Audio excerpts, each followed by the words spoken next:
I rise to provide this Honourable House and the people of Bermuda with yet another report on the state of the island's roads and the various ongoing trenching projects, and a look forward on what to expect. Let me first say that I am well aware of the state of our roads as a daily user of them and a regular receiver of public complaints. I too am quite weary of the work that is being carried out and the time it is taking. I constantly remind myself, though, while sitting at a stoplight, that I like having reliable electricity, so I'll endure till the end. Mr. Speaker, colleagues are reminded of my multiple previous statements in February 2020, March and November 2022, in which I advised and updated the Bermuda public on the following. 1. BELCO's $250 million capital plan, part of which is the major improvements to their underground high-voltage system that will serve all their customers into the future with more reliable, safe, and cost-effective electricity. This project is expected to last 36 months. And 2, the concurrent Ministry of Public Works initiative under the Water and Wastewater Master Plan that sees the installing of new water and sewage mains and telecommunication conduits in Southside St. David's and the town of St. George's. Now that beyond March 2023, it is clear that the original timeline, which was set in 2020 of 36 months, will be exceeded. No one needs to ask why the delay, Mr. Speaker. Simply put, what was declared in March 2020, the COVID-19 pandemic, the timeline essentially will be doubled. Government moved immediately to protect our citizens by instituting protective measures to ensure our healthcare system could be maintained. In turn, almost all ongoing and scheduled construction projects were either halted, postponed, or cancelled, as worldwide the industry began to suffer from supply chain issues while attempting to grapple with the economic fallout resulting from the pandemic. Mr. Speaker, as the cost of supplies, materials, and equipment have risen and continue to rise in Bermuda, BELCO, the ministry, and industry partners have been experiencing issues in the sourcing of materials and personnel for these two initiatives, therefore slowing progress. Now, this does not mean that work is not being completed. For example, in my November 2022 statement in this Honourable House, I advised that under these initiatives, 2 of the 10 projects were completed, 4 were set to be completed by the end of 2022, which I'm now pleased to say that these have now concluded.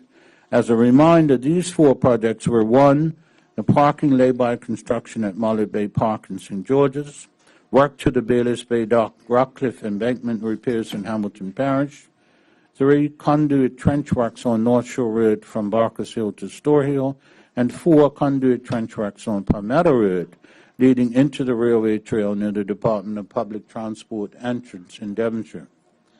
As 6 projects have now concluded, 4 remain and are on schedule to be completed by the end of this year, including, but not limited to, trench work on the Middle Road in Southampton from Lighthouse Road to Evans Bay, through the roadway and railway trail that will commence in April 2023.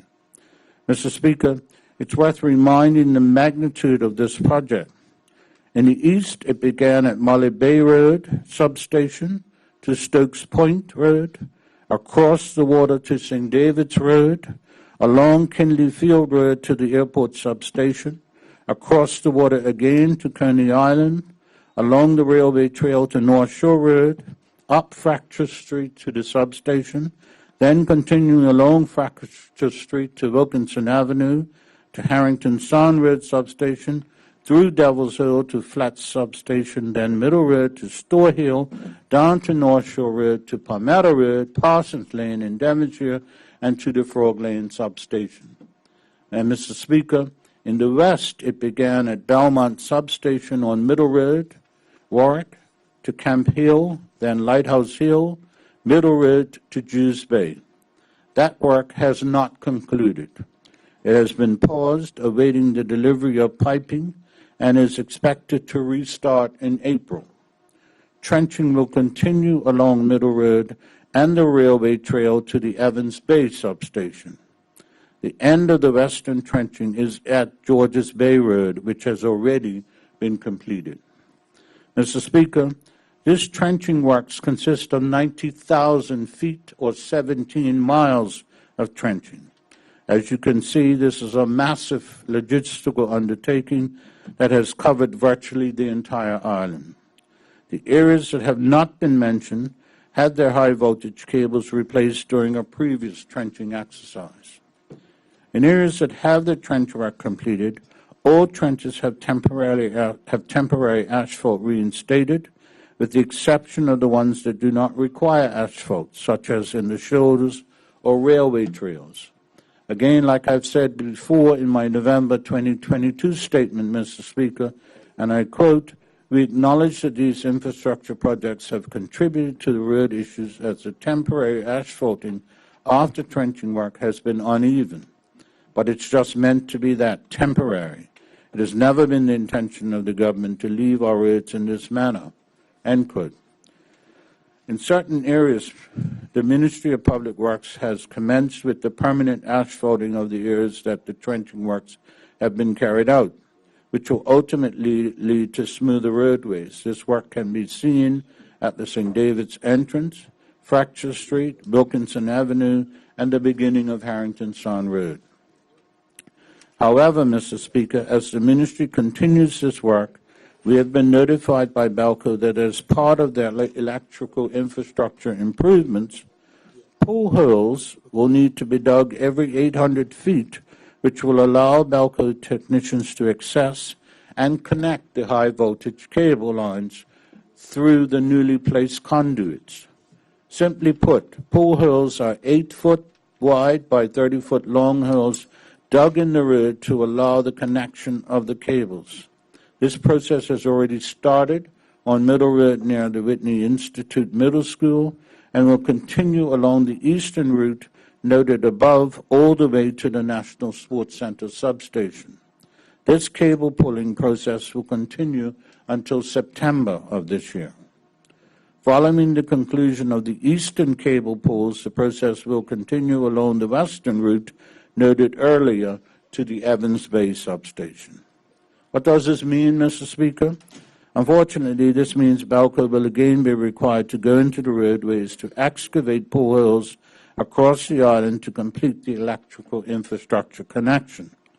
Fortunately, BELCO did complete the pool hole required works for Fracture Street, Harrington Sound Road, North Shore Road, a railway trail, Coney Island, and Kinley Field Park. This allowed for the aforementioned permanent asphalting of the areas.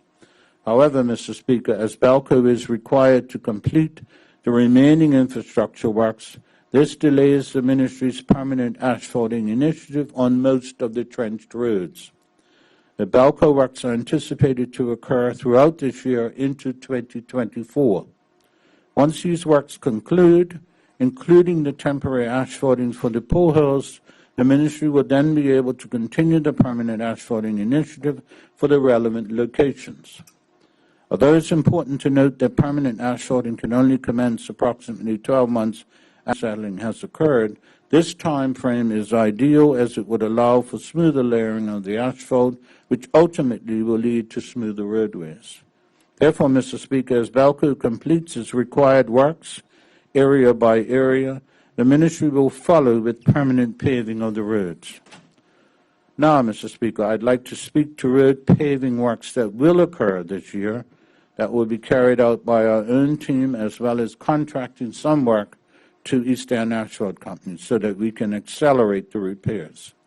A number of areas have been identified, such as Middle Road Warwick between the former T.N. Tatum Middle School and the Marketplace in Southampton, in front of Lindo's Warwick, South Shore Road near Henry's Pantry, Coral Hill near Esso Service Station, and Collectors Hill, to name some of the locations that will be addressed. Other areas can be added to the list when reported. Mr. Speaker, temporary road paving will occur in these areas to improve the driving experience until permanent paving can be carried out. The permanent paving of Harrington Sound Road will also continue.